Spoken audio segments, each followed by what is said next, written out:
Hello दोस्तों, नमस्कार। SM किसी चैनल में मैं आप सब लोगों का दिल से बहुत बहुत स्वागत करता हूं। अगर आपने पहली बार विजिट किया जरूर चैनल को सब्सक्राइब कर लेना, साथ में बेल आइकन को हिट करके ऑल जरूर सेलेक्ट कर लेना। उसी के साथ साथ एक और दूसरा चैनल है फ्री स्टॉक मार्केट क्लासेस करके, अगर आप चाहो तो इस चैनल को भी फॉलो कर सकते हो, सब्सक्राइब कर सकते हो। यहाँ पर भी बेल आइकन को हिट करके ऑल जरूर सेलेक्ट करके रख लेना। इस चैनल का लिंक आपको ऊपर आई बटन पे या फिर नीचे डिस्क्रिप्शन में मिल जाएगा। उसी के साथ साथ आज ही के दिन इसी चैनल के ऊपर एक एडवांस पोजिशनल ट्रेडिंग की जो स्ट्रैटेजी आपको यहाँ पे चाहिए थी वो पूरी यहाँ पे फ्री ऑफ कॉस्ट अपलोड यहाँ पे हो चुकी है। सो ज़रूर इस चीज़ को सीख लेना, तो उसके बाद आप रेगुलरली स्टॉक मार्केट से इनकम भी अर्न कर सकते हो। लिंक इस वीडियो का ऊपर आई बटन पे यहाँ पे दे दिया है। तो चले दोस्तों, फिलहाल इस वीडियो को स्टार्ट कर लेते हैं। सो दोस्तों, अभी हम लोग आ चुके हैं बिल्कुल हमारे नॉर्मल स्क्रीन के ऊपर एंड आज के दिन भी बहुत सारे यहाँ पे नंबर्स हम लोग को आते हुए देखने को यहाँ पे मिलने वाले हैं। एंड उसमें से पहले कंपनी की अगर हम लोग यहाँ पे बात करें, स्टडी करने यहाँ पे जा रहे हैं, वो है HDFC बैंक। आप सब लोगों को पता है HDFC बैंक के नंबर बाजार के लिए कितने ज़्यादा इंपॉर्टेंट है, क्योंकि पूरा HDFC बैंक का कंट्रोल यहाँ पे रहता है बैंक निफ्टी की ओर एंड बैंक निफ्टी का पूरा कंट्रोल होता है निफ्टी 50 की ओर। तो चले देख लेते हैं HDFC बैंक के नंबर्स एक्चुअल में यहाँ पे कैसे आए हुए हैं। सो दोस्तों, अभी आप लोग देख सकते हैं हम लोग आ चुके हैं HDFC बैंक के नंबर की ओर। तो यहाँ पे सबसे पहले सीक्वेंस में चेक कर लेता हूँ। तो 969 सीक्वेंस तो वैसे ही सालों साल वैसे ही है, तो कोई चिंता की बात तो है नहीं यहाँ पे। देन फिगर्स बहुत बड़े होते हैं, आप यहाँ पे देख सकते हो। तो मैं पहले का जो 3 नंबर्स रहेगा उसको ही बोलूँगा आपके सामने, तो आपको थोड़ा बहुत बेटर फील होगा यहाँ पे चीज़ों को समझने के लिए, राइट। सो प्रॉपरली हम लोग यहाँ पे नंबर्स में क्या क्या इंपॉर्टेंट रहता है वो मैं आपके सामने यहाँ पे रखूँगा। तो सबसे पहले चलो शुरुआत कर लेते हैं यहाँ पे। तो टोटल इनकम कितना है वो यहाँ पे देख लेते हैं, बट उसके पहले एक बार अदर इनकम देख लेता हूँ।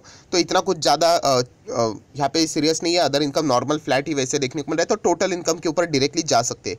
सो टोटल इनकम है इस वक्त का 416, ठीक 461, और लास्ट टाइम कितना था 415, एंड उसके पहले कितना था 387।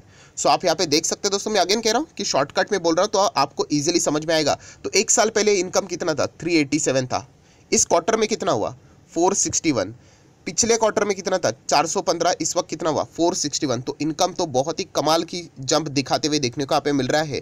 सो ये सबसे पहला इंपॉर्टेंट पॉइंट था जो कि हम लोगों ने यहाँ पे देख लिया। इनकम में भी ये बहुत सारी चीज़ें यहाँ पे आती है, जैसे मैंने कल भी आप लोगों को फेडरल बैंक के नंबर्स दिखाए थे, तब मैं आपको बताया था ये सारा जो डेटा है वो एक बैंक का डेटा होता है, वो आप चाहो तो डिटेल में यहाँ पे स्टडी कर सकते हो। तो चलिए, इनकम से तो कोई प्रॉब्लम यहाँ पे है नहीं एंड होनी भी नहीं चाहिए। वैसे तो देखा गया अभी तक का जितना भी ट्रैक रिकॉर्ड रहा है, इनकम तो सॉलिड ही रहता है।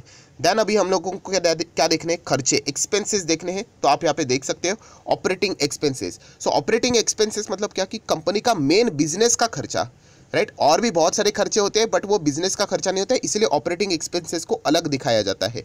सो ऑपरेटिंग एक्सपेंसेस की बात करें तो टोटल कितना है, तो आप देख सकते हो 287 है, जो कि लास्ट टाइम था कितना 261 था, एंड एक साल पहले 229 था। ओके, तो आप देख सकते हैं 229 का खर्चा 287 हुआ है एक साल की बात करें तो। एंड पिछले 3 महीने पहले कितना था 261 का 287।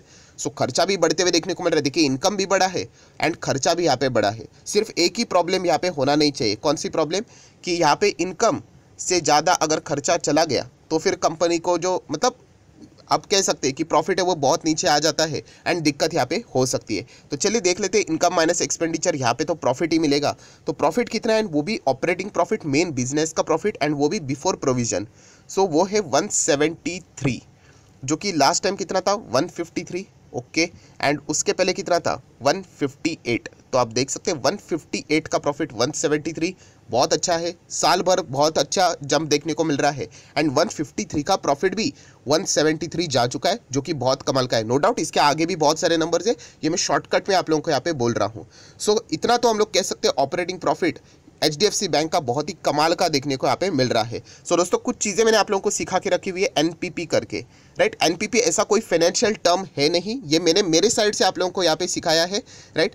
यहाँ पे और भी बहुत सारी चीज़ें देखनी होती है, बट अगर आपको बैंक्स के नंबर शॉर्टकट में यहाँ पे मतलब फटाफट यहाँ पे स्टडी करने हैं तो उसके लिए ये फॉर्मूला आप लोगों को यहाँ पे काम आता होगा। तो अगेन कह रहा हूँ, फाइनेंस के टर्म में ऐसी कोई बात नहीं है NPP करके, ये मैंने आप लोगों को यहाँ पे आसान भाषा में समझने के लिए ये सारी चीज़ें यहाँ पे सिखाई है।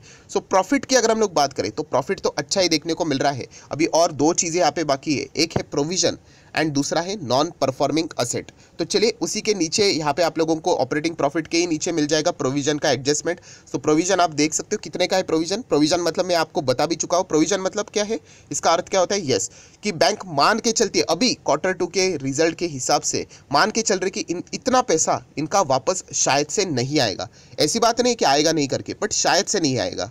सो वो बताना पड़ेगा उनको कि देखिए इतना पैसा हमारा फंसा हुआ है, अटका हुआ है, टाइम पे नहीं आ रहा है। तो वो कितना है 3.2, या फिर आप चाहो तो यहाँ पे पूरा आगे का भी नंबर ले सकते हैं। लास्ट टाइम कितना था 3.1 था एंड उसके पहले का कितना था 3.9 था। थोड़ा सा अगर आपको बेटर परफॉर्मेंस चाहिए तो 3.24 में पूरा लिख लेता हूँ और 3.18 यहाँ पे लिख लेता हूँ एंड 3.92 भी। सो आप यहाँ पे देख सकते हैं जो ओवरऑल परफॉर्मेंस देखने को यहाँ पे मिल रहा है साल भर का अच्छा है। 392 पैसा फंसा हुआ था, इस वक्त 324 ओनली। सो यहाँ पे साल भर मतलब ईयर ऑन ईयर बेसिस जो नंबर्स है उसमें प्रोविजनिंग बहुत कम यहाँ पे देखने को मिल रहा है, अच्छी बात है। एंड पिछले क्वार्टर की बात करें 318 फंसा हुआ था, इस वक्त 324 फंसा हुआ है। सो यहाँ पे प्रोविजनिंग की अगर हम लोग बात करें तो इस क्वार्टर में थोड़ा बहुत लिटिल बिट हम लोग को प्रोविजनिंग बढ़ते हुए देखने को मिल रहा है। एंड यही पैटर्न फेडरल बैंक ने भी अपने नंबर्स में यहाँ पे बताया था। हालांकि डायरेक्टली फेडरल बैंक को हम लोग HDFC तो कंपेयर नहीं कर सकते, बट यही पैटर्न हम लोग को देखने को मिल रहा है। छोटे बैंक में भी देखने को मिला एंड HDFC में भी देखने को मिला है। कौन सा पैटर्न कि यहाँ पे इस वक्त अगर आप प्रोविजनिंग देखोगे तो यहाँ पे नज़र आ रहा है कि Q-on-Q प्रोविजनिंग बढ़ते हुए देखने को यहाँ पे मिल रहा है। हालांकि अगर देखा गया तो यहाँ पे ये प्रोविजनिंग क्या पूरा प्रॉफिट का खेल खराब करेगा, तो वो देखना अभी इंटरेस्टिंग यहाँ पे रहने वाला है। सो दोस्तों इसी सवाल का जवाब हम लोग को नीचे यहाँ पे मिल जाएगा, जहाँ पे आप देख सकते हो यहाँ पे जो फाइनल प्रॉफिट यहाँ पे रहता है, राइट, वो भी यहाँ पे साफ साफ यहाँ पे लिखा हुआ है। मतलब वो कितना है, मतलब टैक्स देने के बाद पोस्ट टैक्स की अगर हम लोग बात करें तो हम लोग यहाँ पे देख सकते हैं 106, जो कि लास्ट क्वार्टर में कितना था 91 एंड एक साल पहले था लगभग 88। तो हम लोग जरूर कह सकते हैं 88 का प्रॉफिट कितना हो गया 106, 91 का प्रॉफिट कितना हो गया 106। सो यहाँ पे हम लोग कह सकते हैं प्रोविजनिंग डेफिनेटली थोड़ा बहुत यहाँ पे बड़ा है, बट स्टिल जो ओवरऑल प्रॉफिट का जो गेम है, ऑपरेटिंग प्रॉफिट का गेम जो था वो यहाँ पे कोई भी समीकरण नहीं बदला, वैसा ही प्रॉफिट हम लोग को मेंटेन रहते हुए देखने को यहाँ पे मिला है।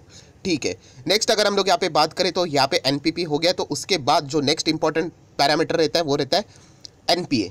और अगर आप चाहो तो EPS को भी देख सकते हैं। EPS nothing but net profit जो रहता है वैसे रहेगा। ये देखिए 19 का EPS, 16, 16.5 एंड उसके पहले लगभग 15.5 या फिर 16 का EPS आप देख सकते हैं। 16 का EPS 19 हो गया, 16.5 का EPS 19 हो गया। तो कंपनी ने प्रॉफिट तो अच्छा ही दिखाया है, ये भी हम लोगों ने देख लिया। प्रोविजनिंग भी क्वार्टरली थोड़ा सा लिटिल बिट हम लोग को बढ़ते हुए देखने को मिला है, ईयरली डाउन है, वो अच्छी बात है। एंड चलिए आ जाते हैं यहाँ पे NPA की ओर। सो आप यहाँ पे देख सकते हो कंपनी की जो NPA है, ग्रॉस NPA। सो आप चाहो तो ये बाकी भी चीज़ें पढ़ सकते हो, बट मैं आप लोगों को जो शॉर्टकट बताता हूँ वो ग्रॉस NPA को यहाँ पे पढ़ना होता है, राइट। सो उसको अगर आप नंबर के हिसाब से देखोगे ग्रॉस NPA तो 183 नज़र यहाँ पे आ रहा है। लास्ट टाइम कितना था 180 के आसपास एंड उसके पहले कितना था 163।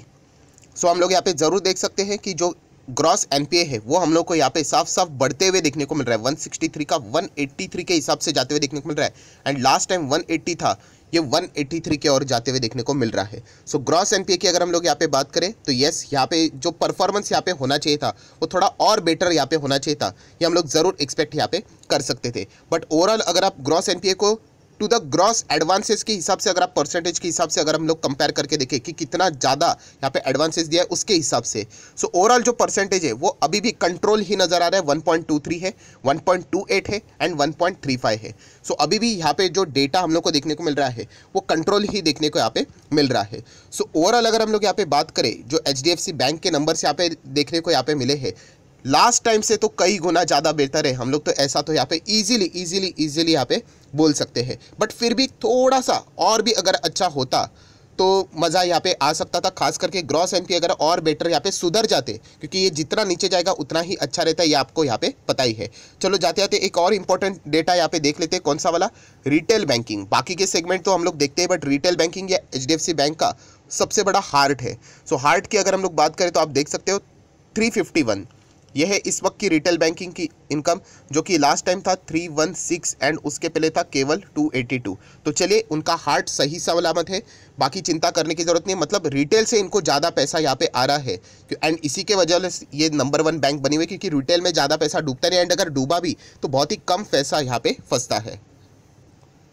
देन उसी के साथ साथ एक और डेटा भी यहाँ पे हम लोग को देखना होता है। मतलब बहुत सारे लोग कंप्लेंट भी करते हैं, सर आप नंबर बताते हो तो नेट इंटरेस्ट इनकम क्यों नहीं बताते। तो देखिए, इतनी बड़ी बैंक है, नेट इंटरेस्ट इनकम इनका अच्छा बाय डिफॉल्ट आ ही जाता है, बट चलिए फॉर्मेलिटी कर ही लेते हैं। ये देखिए, नेट इंटरेस्ट इनकम की अगर हम लोग बात करें कितने से ग्रो हुआ है, लगभग 19% से यहाँ पे ग्रो होते हुए देखने को यहाँ पे मिल रहा है। पहले कितना था, 17,680 के आसपास, इस वक्त कितना हो गया, 21,000 के आसपास। देखिए, ये इतनी बड़ी बैंक है तो उसका नेट इंटरेस्ट तो हमेशा आपको अच्छा ही देखने को यहाँ पे मिल जाएगा। सो दोस्तों, जितनी भी इंपॉर्टेंट बातें थी सारी यहाँ पे मैंने कवर कर ली है। तो एचडीएफसी बैंक के नंबर्स की अगर हम लोग यहाँ पे बात करें तो यहाँ पे हम लोग कह सकते हैं बुरे तो नहीं रहे वैसे, बट ओके ओके टाइप के नंबर्स हम लोग को देखने को यहाँ पे मिले हैं, राइट। मतलब एक तरफा जो नंबर्स यहाँ पे रहते कि हाँ बहुत ही खराब नंबर्स, या फिर मतलब जैसे कि मैंने आपको बोला था लास्ट टाइम भी हम लोगों ने देखा था बहुत ही खराब थे, या फिर हम लोग बोलते कि बहुत ही super duper hit numbers, right. तो ऐसा नहीं है, बिल्कुल हम लोग को बीच वाले नंबर्स यहाँ पे देखने को यहाँ पे मिले, ओके ओके टाइप, ना तो बहुत ज़्यादा खराब ना तो बहुत ज़्यादा अच्छे, बिल्कुल नॉर्मल न्यूट्रल परफॉर्मेंस हम लोग को देखने को मिला है। खास करके जैसे मैंने आप लोगों को बताया, रिटेल लोन अच्छा है, नेट इंटरेस्ट इनकम तो वैसे भी अच्छा ही रहता है। देन अगर देखा गया तो कंपनी का प्रॉफिटेबिलिटी भी बहुत ही अच्छा यहाँ पे रहा है।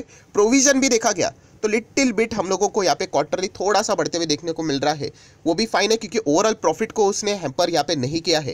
एंड आखिरी अगर कोई पॉइंट है तो वो है एनपीए में ग्रॉस एनपीए अगर हम लोग नॉर्मल देखें तो वहाँ पे हम लोग को यहाँ पे बढ़त थोड़ी बहुत देखने को यहाँ पे मिली है, बट अगर हम लोग उसको परसेंटेज वाइज ग्रॉस एडवांसेस के साथ कंपेयर करके देखें तो वो आज भी कंट्रोल ही नज़र यहाँ पे आ रहा है। सो बहुत ही मिक्स टाइप के मतलब नंबर्स हम लोग को देखने को यहाँ पे मिल रहे हैं। सो इसका रिएक्शन मंडे को यहाँ पे जरूर देखने को यहाँ पे मिलने वाला है। एंड उसी के साथ साथ जो मेगा मर्जर से रिलेटेड जो फॉर्मेलिटीज़ रहती है, राइट, वो भी उन्होंने यहाँ पे पोस्ट कर दिया, आप लोगों ने देखा होगा, अमालगमेशन से रिलेटेड, राइट। तो उससे रिलेटेड भी जो एनसीएलटी का अप्रूवल चाहिए, शेयर होल्डर का अप्रूवल चाहिए, वो भी एक बेसिक पॉइंट्स उन्होंने यहाँ पे बताए हुए हैं।